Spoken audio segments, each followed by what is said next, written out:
Picture this, a quiet suburban neighborhood just like any other, where people mind their own business, use until they don't. Today, I'm going to tell you about an encounter that'll make you question just how far some people will go to defend what they believe is rightfully theirs. So there's this guy, let's call him Mike, who just moved into a new neighborhood. Like any normal person, he parked his car in front of his house. Nothing unusual about that, right? Well, apparently that was enough to unleash what I can only describe as the final boss of all HOA Karens. This woman, who'd been living in the neighborhood for 20 years, had somehow convinced herself that the public street in front of her house was her personal parking kingdom. The morning after Mike parked there, she marched up to his door, and here's where things get wild, with an actual sword. Not a metaphorical sword, not a plastic Halloween prop, but a real metal sharp enough to make you nervous sword. Now you might be thinking, where does someone even get a sword in this day and age? Well, here's the twist that makes this story even more bizarre. This Karen wasn't just any HOA busybody. She was actually a medieval history professor who collected historical weapons. Talk about bringing your work home with you. So there she was, standing on Mike's porch wielding this 15th century replica sword, demanding he move his car because I've been parking there since before you were born. The irony of someone who teaches about historical property rights completely misunderstanding modern parking laws wasn't lost on anyone. But wait, it gets better. When the police finally arrived, because yes, someone had to call the police on a sword-wielding professor, she tried to justify her actions by citing medieval property laws from the 1400s. The officers were torn between being absolutely baffled and trying not to laugh.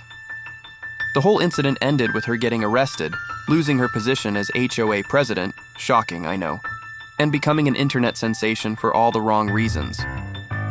The university where she worked had to release a statement clarifying that medieval combat techniques are not part of our conflict resolution curriculum. The moral of this story?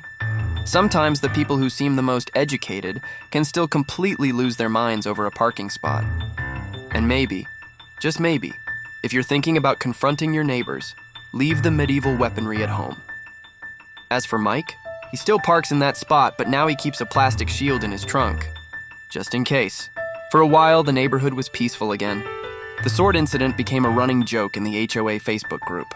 People moved on, lawns got mowed, and Mike blended into suburban life like he'd always been there. Until one sunny afternoon, a moving truck showed up. At first, no one thought much of it. Houses changed hands all the time. But when Mike looked out his window and saw her, Karen, stepping out like she'd never left, his stomach dropped.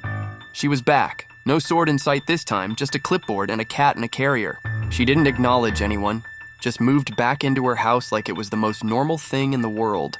Mike hoped maybe she'd changed. Maybe the sword stunt, the arrest, the public embarrassment had humbled her. Spoiler, it didn't. Within days, orange cones appeared in front of her house again. Not city cones, her own, and next to them, a brand new sign that read, "Reserved for longtime residents." No exceptions. Everyone knew exactly who that was aimed at. Mike parked there anyway. The next morning, his car had a sticky note. "This spot is not for you." So he left one of his own. "The curb is public. Welcome back." And just like that, the war restarted, this time quieter but just as petty.